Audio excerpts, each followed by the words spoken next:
ठीक है, तो ये बात क्लियर होनी चाहिए। तो यहाँ पे मैंने क्या बोला कि ये जो 7th पॉइंट है ना, इसमें क्या बोला कि यहाँ भी डेल्टा सारे जीरो हो जाएंगे, और यहाँ पे infinitely many solutions lies on straight lines.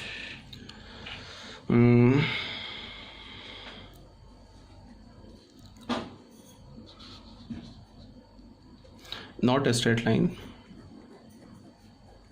infinitely many cells lies on the plane and contain 2 parameters। इसको बच्चों तुम अपने PDF में ना करेक्ट कर लेना। थोड़ा क्या है, मैंने थोड़ा इसमें PDF बनाने में थोड़ा जल्दबाजी कर दिया है, मतलब इसको इसीलिए यहाँ पे 1-2 जगह मिस्टेक हो गया, इसे तुम करेक्ट कर लेना। यहाँ पे जो infinitely many solution lies on the plane and contain 2 parameters, 2 parameter infinitely many solution बोलेंगे इसे, ठीक है। तो अभी तक हमने यहाँ तक ये जो 7 केसेस पढ़े ना, इसको ज़रा ध्यान से देखो। इस 7 केसेस में मैंने क्या बोला कि लाइंस या तो आपस में पैरेलल थी, या तो लाइंस बोल रहा हूँ, प्लेन्स जो थी आपस में पैरेलल थी या तो कॉन्साइड कर रही थी। एक बार हम लोग जो अभी 7 केसेस पढ़ा उसको एक बार फिर से जल्दी जल्दी डिस्कस कर लेते हैं। पहला मैंने क्या बताया तुम्हें, फर्स्ट केस में क्या बताया कि पैरेलल एंड डिस्टिंक्ट प्लेन का कंडीशन क्या होता है। उसके बाद मैंने बताया कि अगर 2 प्लेन्स कॉन्साइड करे तो उसका कंडीशन क्या होता है। फिर मैंने क्या बताया कि अगर 2 प्लेन्स आपस में कट करे लाइन पर, मतलब नॉन पैरेलल हो, तो उसका कंडीशन क्या होगा।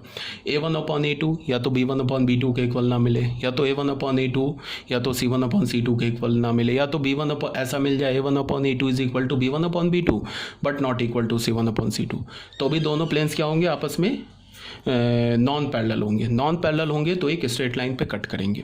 उसके बाद मैंने क्या बोला कि अगर 2 प्लेन, तीनों प्लेन्स पैरेलल हो जाए, तो अगर तीनों प्लेन्स पैरेलल होगा वो हम चेक कैसे करेंगे, कोफिशिएंट से चेक कर लेंगे, जो पैरेलल प्लेन का कंडीशन है।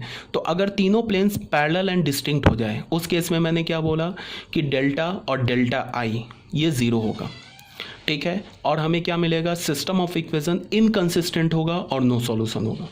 फिर मैंने क्या बोला कि अगर 2 प्लेन पैरेलल एंड डिस्टिंक्ट हो जाए और तीसरा प्लेन क्या हो, उस 2 पैरेलल एंड डिस्टिंक्ट प्लेन के साथ किसी भी एक प्लेन के साथ कॉन्साइड कर जाए, तो फिर क्या होगा, सिस्टम ऑफ इक्वेशन इनकंसिस्टेंट होगा and have parallel and distinct हो जाए। तो फिर उस केस में भी क्या होगा कि डेल्टा और डेल्टा आई 0 हो जाएगा।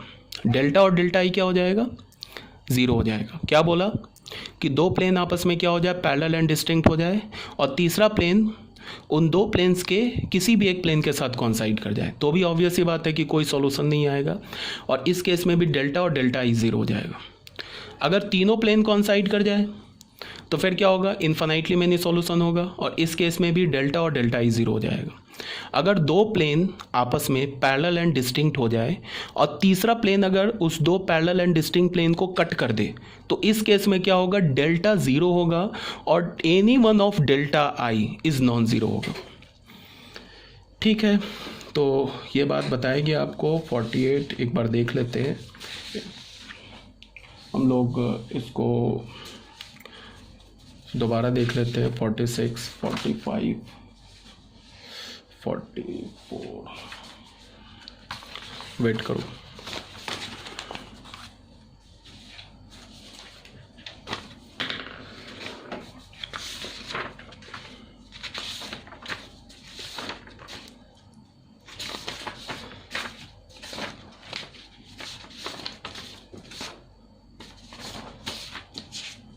तो ये यहाँ तक तो अभी तक कोई प्रॉब्लम नहीं होनी चाहिए, आई होप आप लोगों को। अगर इसके बाद भी प्रॉब्लम रह गया तो आप मुझसे क्या कर सकते हो, 1 मिनट बट वेट करो, मैं थोड़ा पेज को ना कलेक्ट कर लेता हूँ।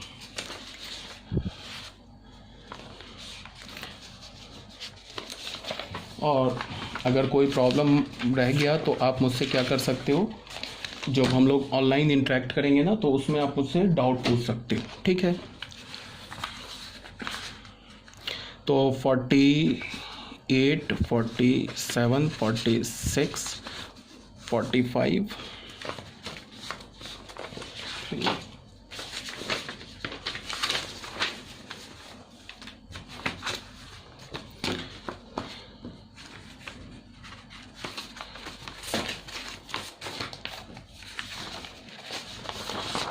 ठीक है बच्चों, यहाँ तक